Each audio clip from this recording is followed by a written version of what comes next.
レモン、梶井基次郎。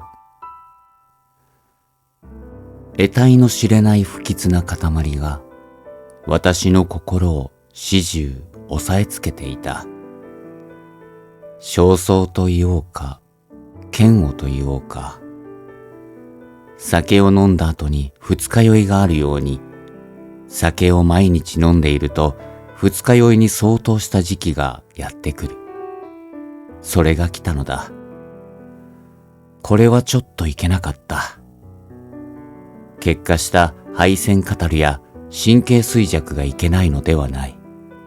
また、背を焼くような借金などがいけないのではない。いけないのはその不吉な塊だ。以前私を喜ばせたどんな美しい音楽も、どんな美しい詩の一節も、辛抱がならなくなった。蓄音機を聞かせてもらいに、わざわざ出かけて行っても、最初の二三小節で不意に立ち上がってしまいたくなる。何かが私をいたたまらずさせるのだ。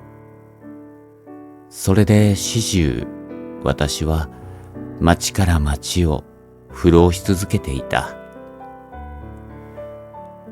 なぜだかその頃私は、みすぼらしくて美しいものに強く引きつけられたのを覚えている。風景にしても、壊れかかった街だとか、その街にしても、よそよそしい表通りよりも、どこか親しみのある、汚い洗濯物が干してあったり、ガラクタが転がしてあったり、むさ苦しい部屋が覗いていたりする裏通りが好きであった。雨や風が蝕んで、やがて土に帰ってしまう、といったような趣のある街で、土塀が崩れていたり、家並みが傾きかかっていたり、勢いのいいのは植物だけで、時とするとびっくりさせるようなひまわりがあったり、カンナが咲いていたりする。時々私はそんな道を歩きながら、ふとそこが京都ではなくて、京都から何百里も離れた仙台とか長崎とか、そのような市へ今自分が来ているのだ、という錯覚を起こそうと努める。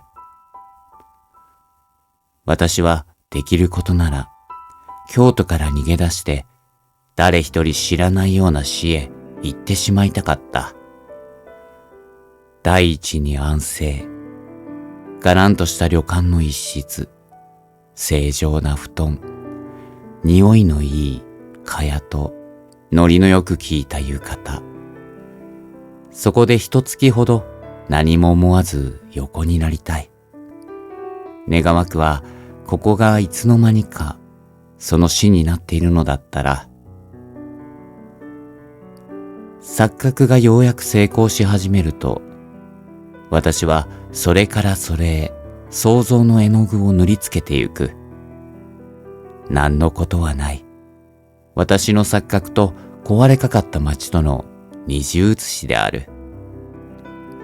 そして私はその中に現実の私自身を見失うのを楽しんだ。私はまたあの花火というやつが好きになった。花火そのものは第二弾として、あの安っぽい絵の具で赤や紫や黄や青や様々な縞模様を持った花火の束、中山寺の星下り、花合戦、枯れすすき、それからネズミ花火というのは一つずつ輪になっていて箱に詰めてある。そんなものが変に私の心をそそった。それからまたビードロという色ガラスで鯛や花を打ち出してあるおはじきが好きになったし、南京玉が好きになった。またそれを舐めてみるのが私にとって何とも言えない享楽だったのだ。あのビードロの味ほどかすかな涼しい味があるものか。私は幼い時、よくそれを口に入れては父母に叱られたものだが、その幼児の甘い記憶が大きくなって落ちぶれた私に蘇ってくるせいだろうか。まったく、あの味にはかすかな、爽やかな、なんとなく死火といったような味覚が漂ってくる。察しはつくだろうが、私にはまるで金がなかった。とはいえ、そんなものを見て、少しでも心の動きかけた時の私自身を慰めるためには、贅沢ということが必要であった。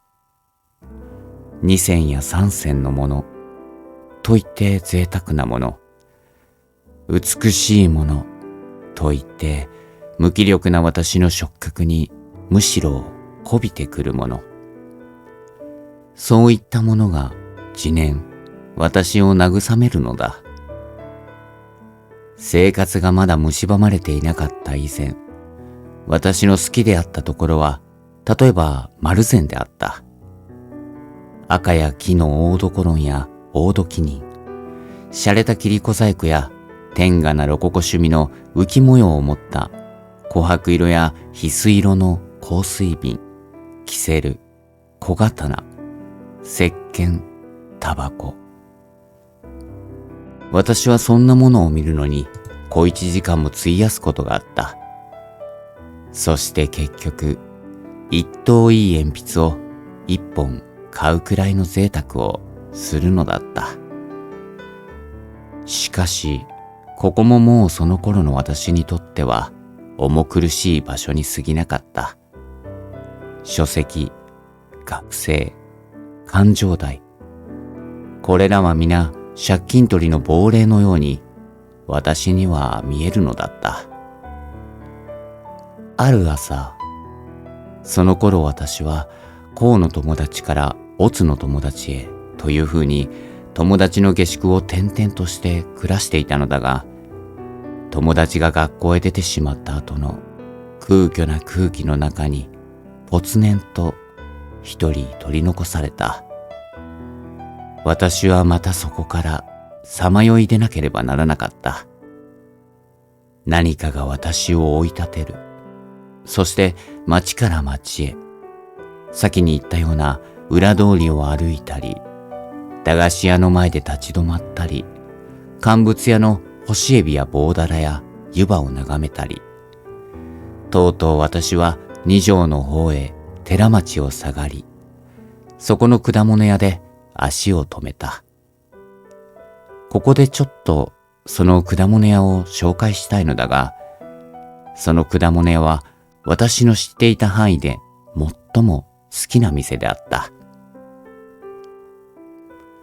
そこは決して立派な店ではなかったのだが、果物屋固有の美しさが最も露骨に感じられた。果物はかなり勾配の急な台の上に並べてあって、その台というのも古びた黒い漆塗りの板だったように思える。何か華やかな美しい音楽のアルテグロの流れが見る人を石に化したというゴルゴンの鬼面的なものを差し付けられて、あんな色彩やあんなボリュームに凝り固まったという風に果物は並んでいる。青物もやはり奥へ行けば行くほどうず高く積まれている。実際あそこの人参葉の美しさなどは素晴らしかった。それから水につけてある豆だとかくわいだとか、またそこの家の美しいのは夜だった。寺町通りは一帯に賑やかな通りで、といって漢字は東京や大阪よりはずっと住んでいるが、飾り窓の光がおびただしく街路へ流れ出ている。それがどうしたわけか、その店頭の周囲だけが妙に暗いのだ。もともと片方は暗い二条通りに接している街角になっているので、暗いのは当然であったが、その林家が寺町通りにある家にもかかわらず、暗かったのがはっきりしない。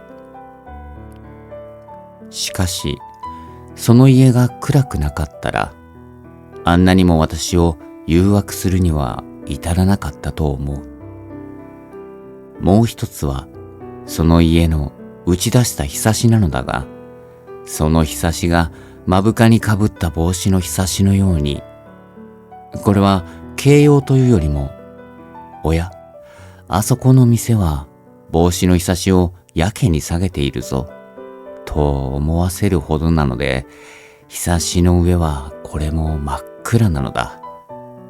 そう、周囲が真っ暗なため、店頭につけられたいくつもの電灯が周囲のように浴びせかける絢爛は、周囲の何者にも奪われることなく、欲しいままにも美しい眺めが照らし出されているのだ。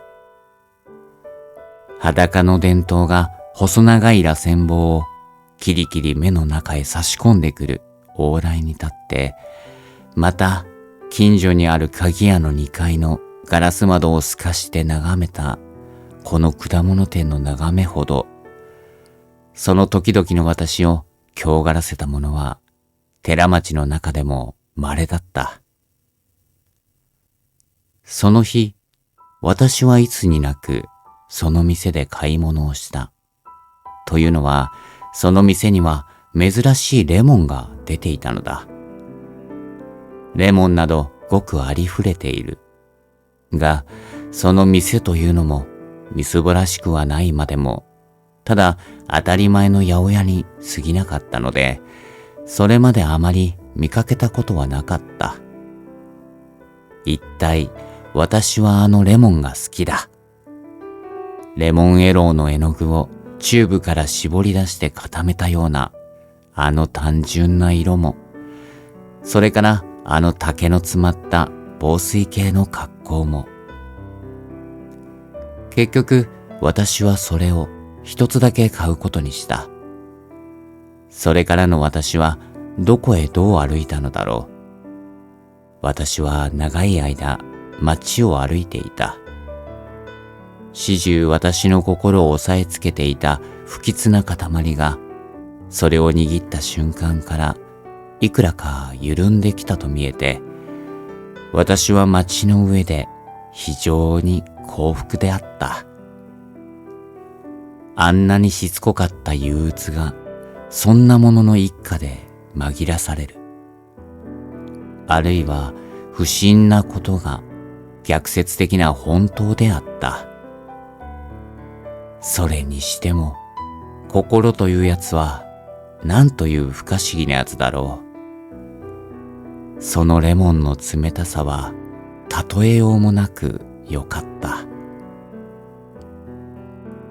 その頃私は配線を悪くしていて、いつも体に熱が出た。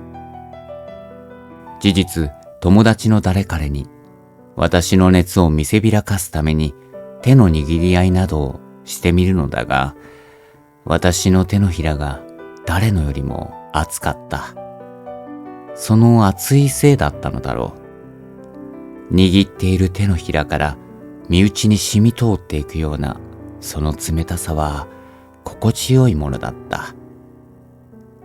私は何度も何度もその果実を鼻に持って行っては嗅いでみた。それの産地だというカリフォルニアが想像に上ってくる。漢文で習った梅感謝の言の中に書いてあった鼻を打つという言葉がキレキレに浮かんでくる。そして深々と胸いっぱいににおやかな空気を吸い込めば、ついぞ胸いっぱいに呼吸したことのなかった私の体や顔には温かい血のほとぼりが昇ってきて、なんだか身内に元気が目覚めてきたのだった。実際あんな単純な霊覚や触覚や嗅覚や視覚がずっと昔からこればかり探していたのだと言いたくなったほど私にしっくりしたなんて私は不思議に思える。それがあの頃のことなんだから。私はもう往来を軽やかな興奮に弾んで一種誇りかな気持ちさえ感じながら美的装束をして街を闊歩した詩人のことなど思い浮かべては歩いていた。汚れた手拭きの上へ乗せてみたり、マントの上へあてがってみたりして色の反映を測ったり、またこんなことを思ったり。つまりはこの重さなんだな。その重さこそ常々尋ねあぐんでいたもので、疑いもなくこの重さはすべての良いもの、すべての美しいものを重量に換算してきた重さであるとか、思い上がった快逆心からそんな馬鹿げたことを考えてみたり、何が、さて、私は幸福だったのだ。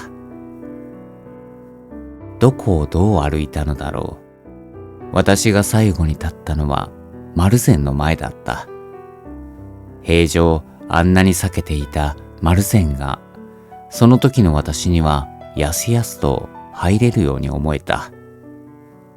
今日は一つ入ってみてやろう。そして私はずかずか入っていった。しかしどうしたことだろう。私の心を満たしていた幸福な感情はだんだん逃げていった。香水の瓶にもキセルにも私の心はのしかかってはゆかなかった。憂鬱が立て込めてくる。私は歩き回った疲労が出てきたのだと思った。私は画本の棚の前へ行ってみた。画集の重たいのを取り出すのさえ常に増して力がいるなと思った。しかし私は一冊ずつ抜き出しては見る。そして開けては見るのだが、克明にはぐってゆく気持ちはさらに湧いてこない。しかも呪われたことにはまた次の一冊を引き出してくる。それも同じことだ。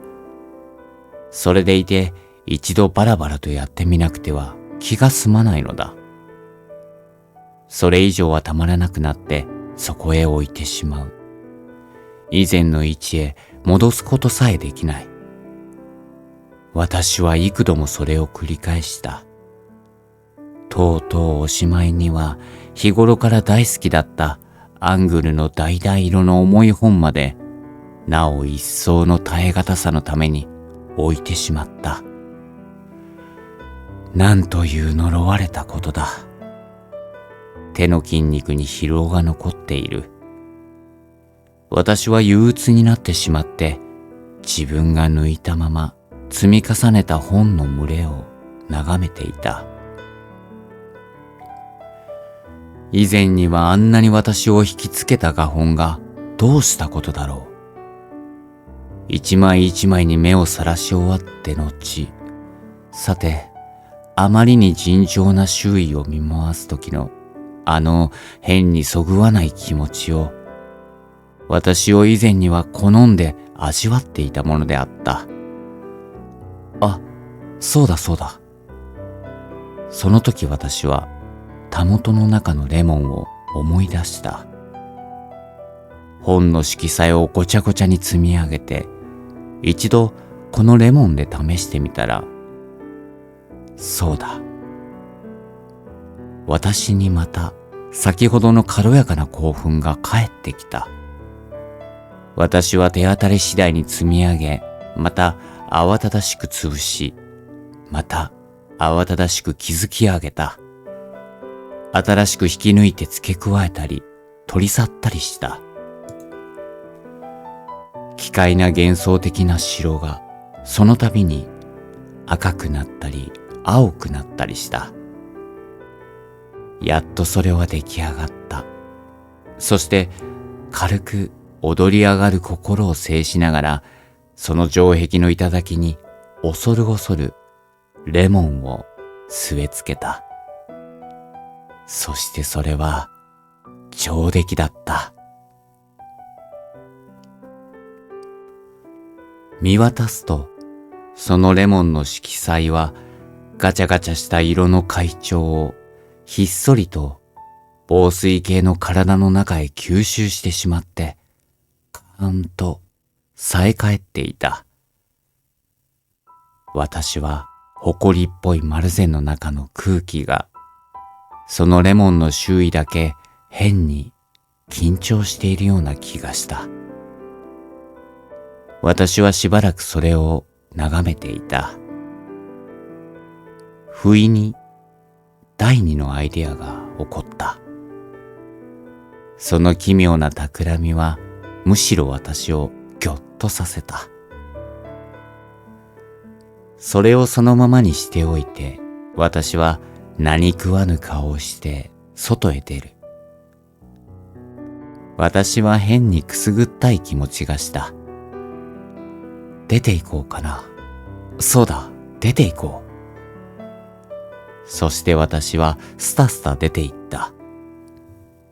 変にくすぐったい気持ちが街の上の私を微笑ませた。マルゼンの棚へ黄金色に輝く恐ろしい爆弾を仕掛けてきた奇怪な悪漢が私で、もう10分後にはあのマルゼンが美術の棚を中心として大爆発をするのだったらどんなに面白いだろう。私はこの想像を熱心に追求した。そうしたらあの気詰まりなマルゼンも木っ端みじんだろう。そして私は活動写真の看板絵が奇大な趣で街を彩っている京極を下った。